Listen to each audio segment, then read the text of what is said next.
जय श्री राधे श्री हरिवंश। हमारे सनातन धर्म में बहुत तरीके के व्रत हैं, उपवास हैं। सोमवार का, मंगलवार का, वीरवार का, शनिवार का, सावन के, करवा चौथ, वट सावित्री और जाने कितने ही तरीके के व्रत और उपवास हमेशा ही साल भर चलते रहते हैं और सबकी महिमा भी बहुत है। लेकिन फिर भी आप जानते हैं जो भगवान को सबसे अधिक प्रिय है, जिससे भगवान प्रसन्न होते हैं, जो केवल भगवान की प्रसन्नता के लिए है, वो व्रत कौन सा है? वो है एकादशी का। जी हाँ, आपने सही सुना। एकादशी का व्रत भगवान को बहुत प्रिय है, राधा रानी को बहुत प्रिय है। जो भी एकादशी का व्रत करता है वे लोग भगवान को बहुत प्रिय हैं। और एकादशी का व्रत जो भी करता है उसके जन्म जन्मांतरों के पाप नष्ट होते हैं और इसके साथ ही मरने के बाद वो वैकुंठ को जाता है। जी हाँ, सीधी लैंडिंग वैकुंठ में होती है जो भी एकादशी का व्रत करता है। अनंत महिमा है, कहीं नहीं जा सकती। आज भी हम जो एकादशी की जो कथा सुनेंगे वो है पुत्रदा एकादशी या पवित्रोपाना एकादशी के नाम से भी इसे जाना जाता है। अनंत महिमा है इसकी। तो चलिए शुरू करते हैं। एक बार की बात है, धर्मराज युधिष्ठिर भगवान कृष्ण से पूछते हैं कि हे प्रभु, हे जनार्दन, आपने मुझसे बड़ी सुंदर सुंदर एकादशियों का वर्णन किया है और मैं बहुत आनंदित हूँ उनको सुनकर।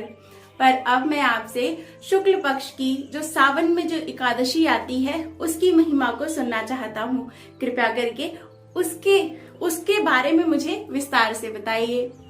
तो भगवान जनार्दन प्रसन्न होते हुए बोले, यह एकादशी बड़ी महत्वपूर्ण है, बहुत फल देने वाली है, पापों का शमन करने वाली है और बाद में वैकुंठ की प्राप्ति करने वाली है।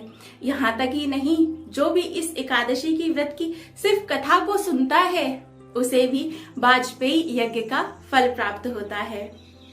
तो तुम ध्यान से सुनो। द्वापर युग के प्रारंभ में महिष्मती नाम की एक नगरी थी जिसमें महिजीत नाम का राजा राज्य करता था।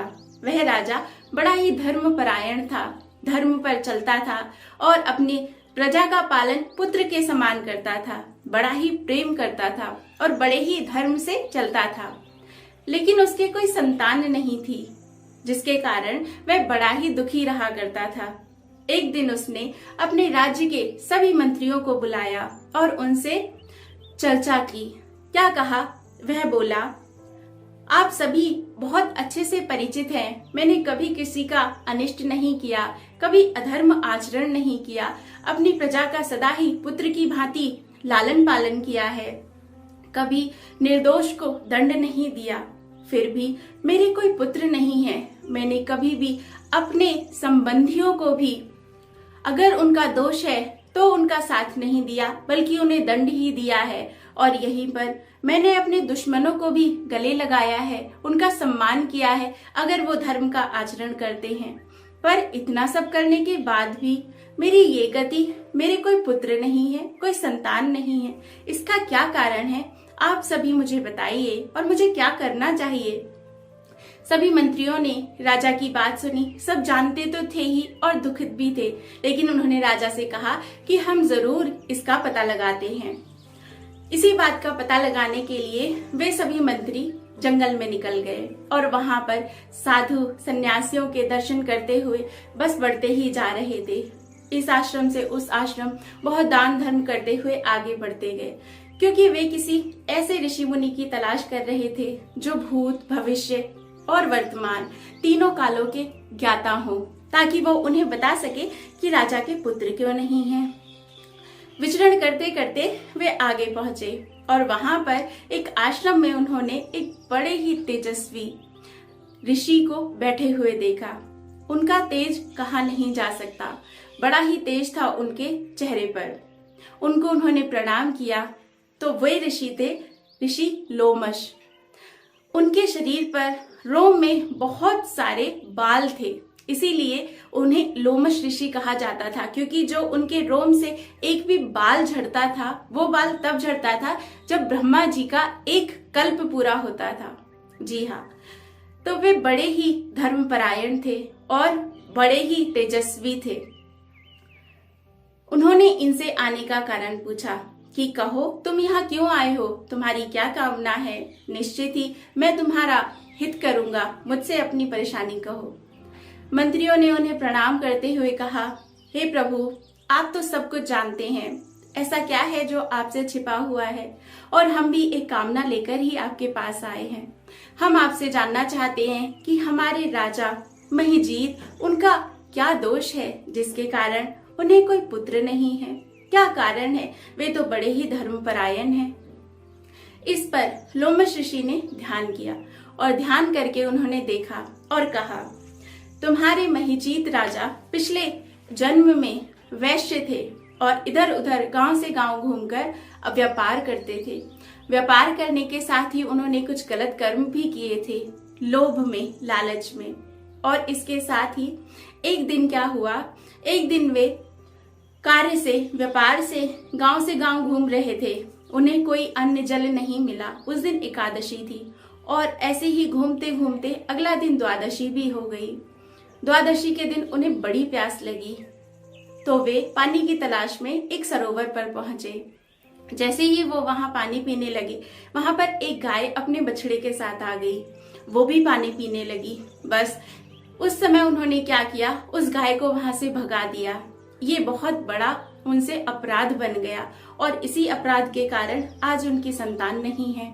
और क्योंकि अनजाने ही सही उन्होंने एकादशी का व्रत कर लिया था, इस कारण से वे इस जन्म में राजा हैं।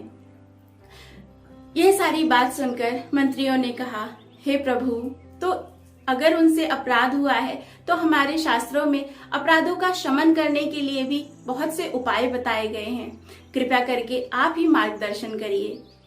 इस पर लोमश ऋषि बोले, हाँ, मैं बताता हूँ क्या करना है। श्रावण मास की शुक्ल पक्ष की एकादशी को पुत्रदा एकादशी कहते हैं। जिसके भी संतान नहीं हो उसे इस व्रत को करना चाहिए। आप सभी और पूरा उनका राज्य और राजा समेत सभी इस पुत्रदा एकादशी का पालन करिए और सभी उनको, अपने राजा को इसका फल दे दीजिए। इससे उन्हें अवश्य ही पुत्र रत्न की प्राप्ति होगी। तो बस सभी ने ऐसा ही किया। वापस नगर में जाकर राजा को सारा वृतांत बताया। राजा ने बड़े ही हर्षपूर्वक पूरी प्रजा के सहित इस पुत्रदा एकादशी का व्रत किया। बहुत नियम संयम से रहे, पूरी रात्रि जागरण किया और अगले दिन सुबह द्वादशी को बड़ा ही दान धर्म कर उन्होंने अपना व्रत का पारण किया। इस और जितनी भी प्रजा थी, उन्होंने सभी ने अपने व्रत का जो फल था उसे राजा को समर्पित कर दिया। और इस व्रत के प्रभाव से ही कुछ समय बाद राजा की रानी ने गर्भ धारण किया और प्रसव काल आने पर उन्हें बड़े ही सुंदर और तेजस्वी पुत्र की प्राप्ति हुई। तो जो भी इस पुत्रदा एकादशी का व्रत करता है उसे संतान की प्राप्ति अवश्यमेव होती है। और इस कथा को सुनने से ही वाजपेयी यज्ञ का फल प्राप्त होता है। तो ये पूरी कथा भगवान श्री कृष्ण ने युधिष्ठिर जी को बताई। जय जय श्री राधे। एकादशी का व्रत भगवान को प्रसन्न करता है तो एकादशी व्रत का पालन अवश्य करें। जय जय श्री राधे। श्री हरिवंश।